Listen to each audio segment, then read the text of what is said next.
দুই নম্বর হলো, যদি ওই মানুষটা আপনার ভালো কথায় প্রভাবিত হয়ে কোনো ভালো কাজ করে, তাহলে আপনার জন্য আপনার জীবনে এর চেয়ে বড় বিজনেস আর কিছুই নেই। যদি আপনার কথায় একটা মানুষ ভালো হয়, মসজিদে আসে, নামাজ পড়ে, অন্যায় কাজ ত্যাগ করে, ওই ব্যক্তি জীবনে যত নেকামল করবে, যত নামাজ পড়বে, রোজা রাখবে, হজ করবে, যাকাত দেবে, ওয়াজ মাহফিলে যাবে, ওয়াজ মাহফিল শুনবে, পিতা মাতার খেদমত করবে, সন্তানদের মানুষ করবে, ওর ওসিলায়, ওর মাধ্যমে কিয়ামত পর্যন্ত যত নেকামল দুনিয়াতে হবে, সকল নেকামলের সমান সওয়াব আপনার আমল নামায় জমা হবে। তো ভাইরা, দুনিয়াতে আমাদের দেশে, বাংলাদেশে এক সময় খুব জমজমাট ছিল, এখন একটু দুর্বল। কি জন্য? MLM ব্যবসা, জানেন নাকি আপনারা? ডেস্টিনি ছিল, আরো কি কি ছিল, ছিল না? মানুষ এগুলো কেন করত? কারণ এতে কমিশন পাওয়া যায় অনেক, ঠিক না? দুটো কাস্টমার জুটাই দিতে পারলে ও যত লাভ করবে আপনি কমিশন পাবেন, এই তো। MLM ব্যবসা দুনিয়ায় না জায়েজ, অনেক ফাঁকি ঝুঁকি আছে, কিন্তু আল্লাহ তাআলার সাথে MLM ব্যবসা হলো মানুষকে আল্লাহর পথে দাওয়াত দেওয়া। আর এখানে কোনো 5% 10% কমিশন নেই।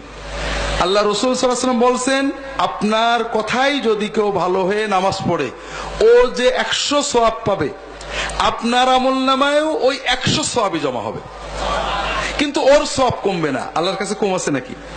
তাহলে আমরা দুটো লাভ জানতে পারলাম, ঠিক না?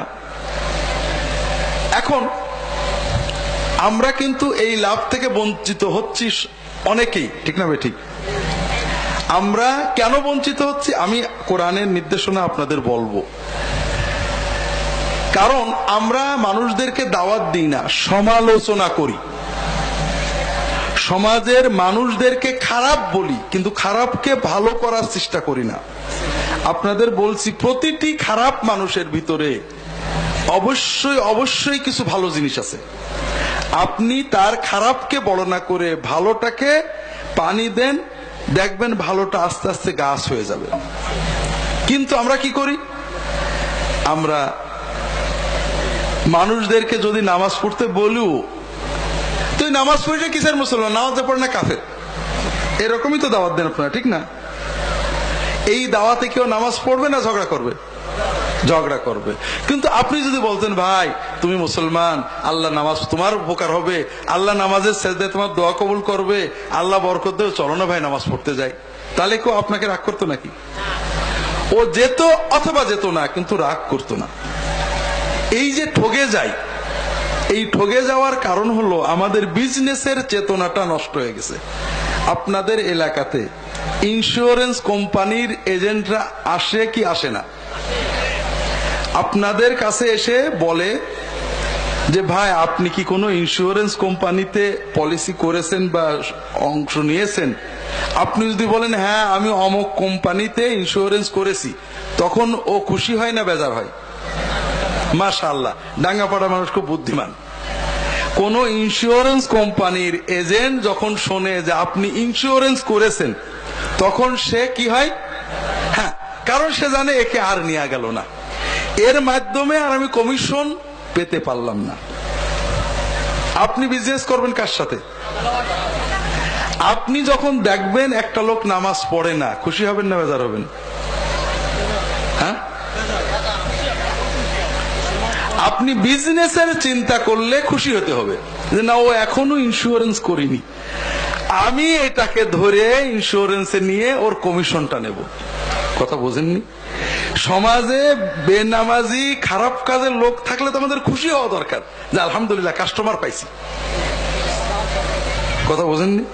ইন্স্যুরেন্স কোম্পানির এজেন্ট যেমন ইন্স্যুরেন্স করেছে লোক দেখলে খুশি হয় না, হয় নাকি? বরং ইন্স্যুরেন্স করিনি লোক দেখলে খুশি হয়। ঠিক আমরা নামাজি লোকদের মহব্বত করবো নিঃসন্দেহে, সেটা অন্য জিনিস, কিন্তু আমার বিজনেসের জন্য খুঁজে বেড়াবো যে নামাজি না কে, নামাজ পড়ে না, রোজা রাখে না, কোরআন পড়তে পারে না, শুনলেই আমার খুশি লাগবে, কারণ কাস্টমার পেয়েছি, মাশাআল্লাহ। তাই ভাইরা, আপনার কাছে যখন ইন্স্যুরেন্স কোম্পানির কেউ আসে, আপনাকে অনেক কথা বলে, আপনি রাগ করেন, আরে বাদ দে, সব সিটার। এই রাগ শুনে কি ওই কোম্পানির এজেন্ট আপনার উপর রাগ করে? করে না? কেন? ওর রাগ বলে কিছু নেই, ওর কাদা দিয়ে বানিয়েছে আল্লাহ। ও বোর সাথে রাগ করে না? করে। ও কর্মচারীর সাথে রাগ করে না? তাও করে। তা আপনার কথায় রাখলো না কেন? মাশাআল্লাহ, স্বার্থ আছে, তার বিজনেস চিন্তা আছে যে আপনাকে যদি সে এই সবর করে একবার রাগ করে খেদাই দিলে আবার পরের দিন এসে কোন রকমে কোম্পানিতে ঢুকাতে পারে, তাহলে সে কমিশন পাবে, ঠিক না? আপনি কার সাথে বিজনেস করছেন? আল্লাহর সাথে। তাহলে আপনার ওই কাস্টমার যদি রাগ করে, আপনি কি করবেন? আপনি খুশি হবেন যে মাশাআল্লাহ, আমার আল্লাহ দেখছে, আমি রাগ সহ্য করে দাওয়াত দিচ্ছি, আমার কমিশন বাড়ছে, ঠিক না? কিন্তু দুর্ভাগ্য ভাইরা, আমরা বিজনেসের চেতনাটা ভুলে গেছি। আমি আল্লাহর সাথে বিজনেসের জন্য দাওয়াত দিই না, পরের খুঁটা দেওয়ার জন্য দাওয়াত দিই। আমরা আল্লাহ তাআলার সাথে বিজনেসের চিন্তায় দাওয়াত দেব। কিভাবে? ও রাগ করলেও আমি সবর করব না, এখানে আমার স্বার্থ আছে। ভাই ভাই রাগ করিস না ভাই, চল মসজিদে, তুই অত কথা বলে চল, কিছু না হলে বলেন যে ভাই আমার ঠকাস নে, তোর মসজিদে নিয়ে আমি আল্লাহর কাছে কমিশন নেবো, নিয়ত করে ফেলিস, তুই একবার অন্তত চল। কথা বোঝেননি তো ভাইরা? তৃতীয় কথা হলো, কিসের দাওয়াত দেব? আমরা ভুল করি, আমরা কেউ আল্লাহর পথে দাওয়াত দিই না, আমরা সবাই নিজ নিজ দল মতের পথে দাওয়াত দিই। মনে করেন আমার একটা মাদ্রাসা আছে, যেমন আমাদের সভাপতি সাহেবের বাড়িতে একটা মাদ্রাসা আছে, উনি সারা বাংলাদেশে ওয়াজ করে, সবাই রৌনগর মাদ্রাসায় ছেলে ভর্তি করবা, এটা হলো একটা দাওয়াত। আরেকটা দাওয়াত হলো উনি সারা বাংলাদেশে বলে, ভাইরা আপনার ছেলে পেলে মাদ্রাসায় পড়াবেন, মাদ্রাসায় টাকা পয়সা দেবেন, মাদ্রাসায় কোরআন শেখাবেন, আমারও একটা মাদ্রাসা আছে, চাইলে ওখানেও ভর্তি করবেন। কোনটা ভালো দাওয়াত আপনাদের মনে হয়? পরেরটা। আমাদের দাওয়াত হবে যে ভাই তুমি ইমানটা সহি করো, নামাজ পড়ো, হালাল খাও, বউ বাচ্চা নিয়ে সুখে থাকো, এরপরে তুমি যে দলে যাও যাও, আমার দলে আসো যদি আলহামদুলিল্লাহ। কথা বোঝেননি?